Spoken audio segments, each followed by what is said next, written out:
since now we've established that Illinois has Dave Duerson, the late great Dave Duerson, and Gary Finsick playing safety for them, will Dylan Raiola be able to read here, Bruntsy? That feels sarcastic. Usually that's my job, DB. I just was trying to tie the whole thing together. No, that was pretty good, actually. That was not bad. Thank you. I mean, Illinois is very good at it, at disguising coverages and getting turnovers. I mean, I think you've got to give a little bit of credit to Dylan for the way that he prepares. His Monday presser was incredible. I don't think he prepares like he's 19, so that helps. I mean, you got a coach talking in your ear down to 15 seconds.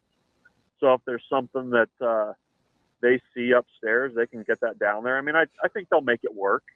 And I don't know. I mean, if as long as he's not putting the ball in a bad spot, I feel like Nebraska's going to be okay. I mean, I think that's, the turnover thing is so big for what Nebraska's done so far on offense this year. And if they, don't get sloppy on Friday, I think they'll be okay. Like I think they'll be more than fine as long as they're not giving Illinois extra possessions. So, Bruntz, is that in your mind kind of the only path to victory for Illinois? Like if, let's say, turnovers are even, let's say, really? I'm asking. What? I'm listening. Well, you look. It's because I changed the position of my seat. Look at me like I'm Freddie Prinze Jr. over here. More professionalism on this end, Bruntz. Do you see a path to victory for Illinois where they don't win the turnover battle? No. I mean, I think that's going to be that's the number. That's what you got to really pay attention to.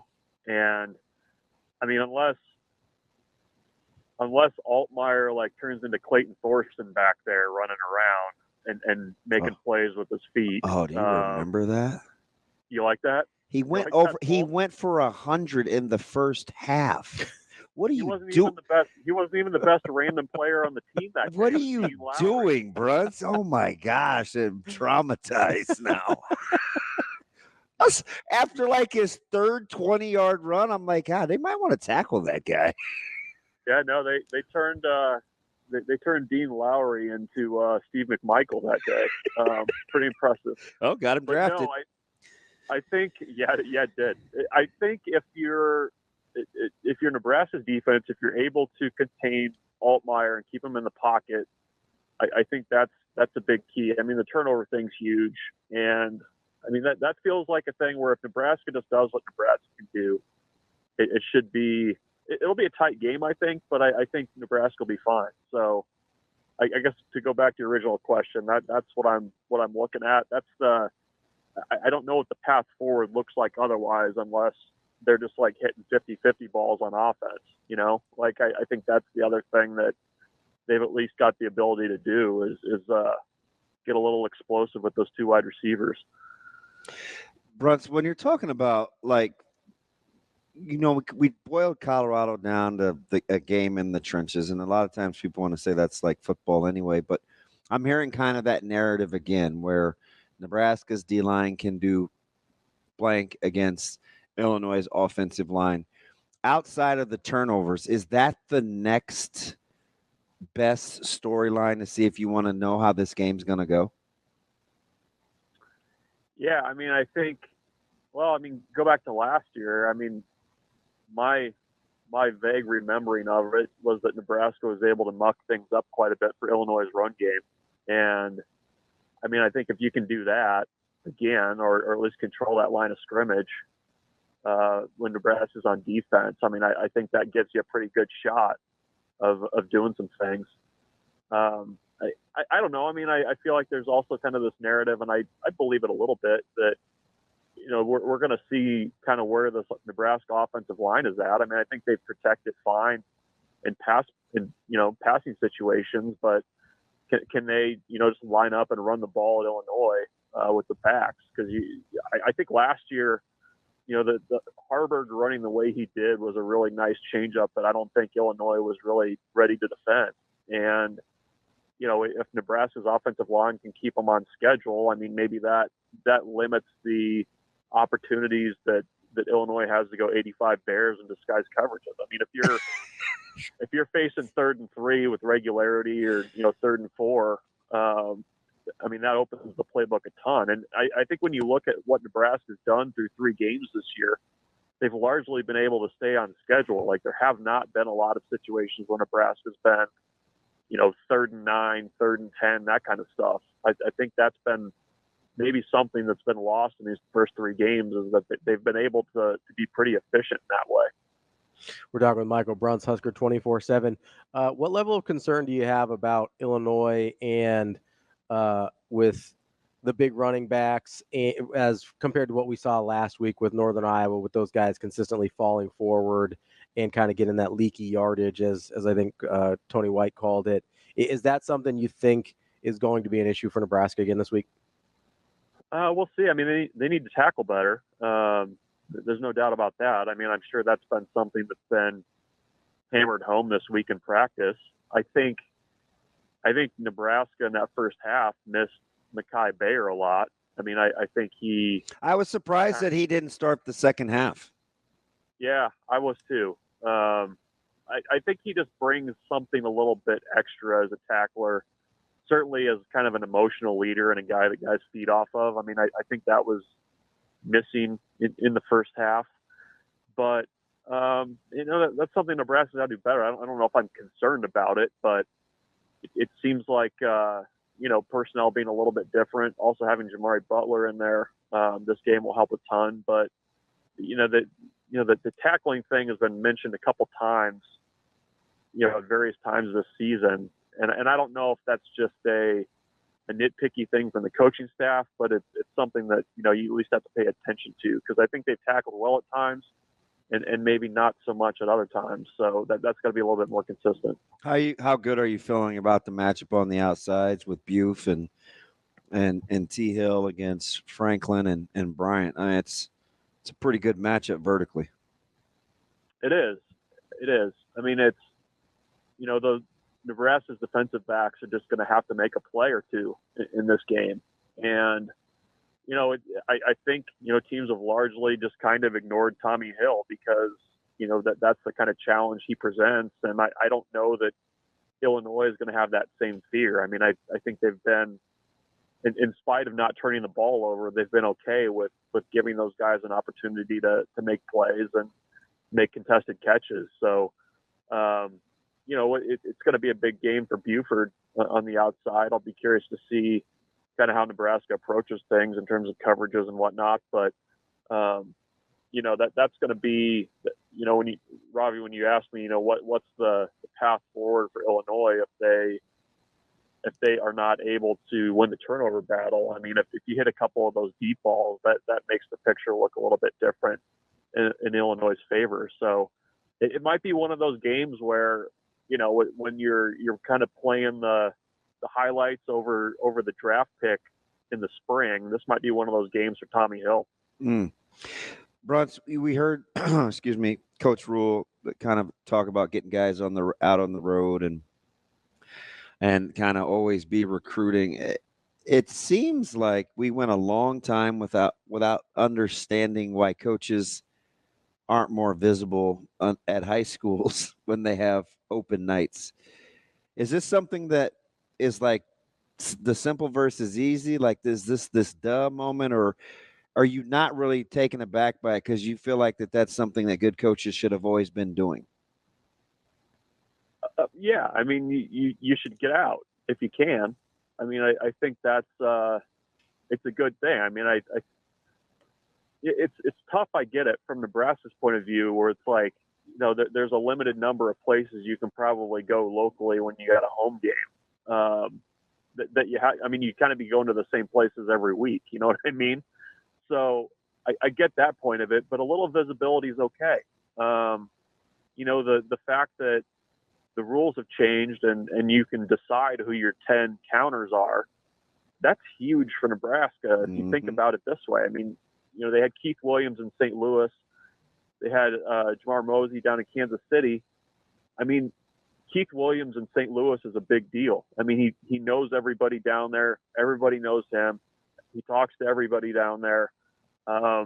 guys that he grew up playing with now have kids who they have kids who are recruits and are around those kids. I mean, there's just so many connections and so much benefit to having those guys be able to go out versus, having to send Rob Dvorak or somebody to St. Louis. I mean, it really is a pretty big deal that change has happened.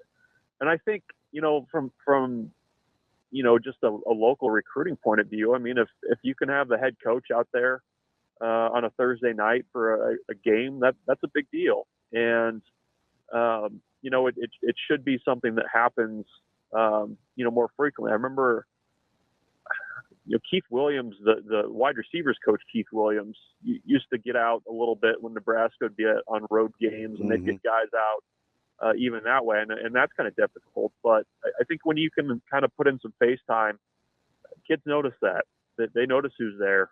And that was good to kind of see Nebraska getting out when they could. Bruntz, if you had to, and I guess you do have to because I'm going to ask you the question, if you had to put a grade on Nebraska in the non-con, or as Coach Rule calls it, the preseason, how would you grade out Nebraska's offense, defense, and special teams? I would grade the defense an A-. They're kind of going up against a pretty high standard. Mm-hmm. So I don't know, is that grading on a curve? I don't know what that is, but offense, I would say a B. I think a B is fair. I kind of spent all off season talking about how they didn't have to go out and be a top 10 offense, but kind of be middle of the road. And I think they're middle of the road and they're taking care of the ball and doing some things.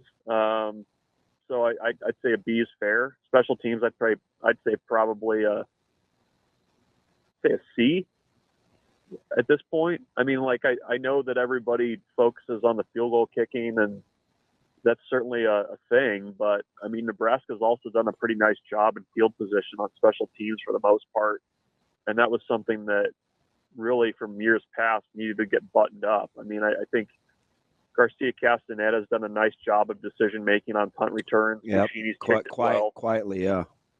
Yeah, and so I mean, I think last week was the closest they've been in terms of starting field position. I think it was even, and I would need to go back and look, but it's been a long time since Nebraska won that stat or at least was not getting their butts kicked in that stat three games in a row. Bruntz, can I make the argument on special teams that the things, for the most part, that are actually coachable have been pretty good? And the thing that we're worried about is just, hey, can a specialist do his job? It's a personnel thing. Yeah, I think that's true. I mean, when you have the questions about the snapping, you have the kicking inconsistency. I mean, at some point, like Ed Foley's not out there like getting really in the weeds on like foot placement with Tristan Alvano. That's just not the way that works. I mean, it's more mental, I think, with him. Mm-hmm.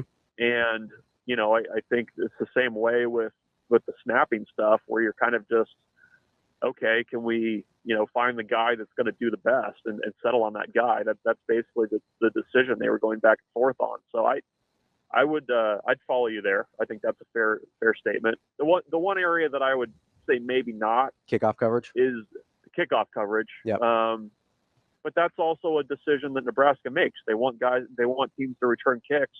You just got to be able to cover them. I agree there. So do you understand that philosophically, Bruntz? Because I kind of like that if you can control your kicks well enough. Right, where you put them in a bind. Mm-hmm. Yeah, but it does take pretty good. You got to execute. It's tactical versus technical, right? Like the premise is sound, but you do have to execute it. Yeah, no, you gotta. If you're gonna do it, you gotta get enough hang time. And there's been a couple of those kicks that have been a little too line drive-ish, and kind of expose the kick return group or the kick coverage group. So yeah, I mean, I think. I understand I understand the idea of it. I just think the execution of the coverage and also the kick just needs to be a little bit better. I mean, you know, they give it to you at the 25. I mean, you're basically forcing a college kid to make a decision, you know, in a tough environment with guys bearing down on him. I understand that. It's you know, you just kind of have to make that decision a little bit more difficult. You know what I mean? All right, but I got to get you out of here on this, Bruntz. How desperately would you like the front office in Denver to be putting a trade together to bring in Bryce Young to compete with Bo Nix? I thought you were gonna say put a trade together to get a new head coach. That's where I thought you were going with that. Wow, it's becoming very interesting that Sean Payton may be just tied to Drew Brees, and we talk about Brady and Belichick. You better be talking about Sean Payton and Brees. Yeah, it's been bad, and I don't know what the way out is. Like Bryce Young. I mean, I'm kidding. Maybe so. Zach Wilson, baby. Yeah. The answer is sitting down there as your emergency quarterback. That's what we need. Yeah, it's bad, guys. I'm already like looking at mock drafts. That's where we're at, and it's not even October yet. You might need to be looking at coordinators to see who your next head coach is. That's true. You got to start your homework on those draft boards too, Brunson. Bring McDaniel home. That's what I want. Bring him home. Appreciate you spending time with such professionals, Bruntz. Thank you. Always enjoy it, guys. Thank you. We'll talk to you later. That's Michael Bruntz, Husker 24/7. We'll be back. More Hurrdat Sports Radio.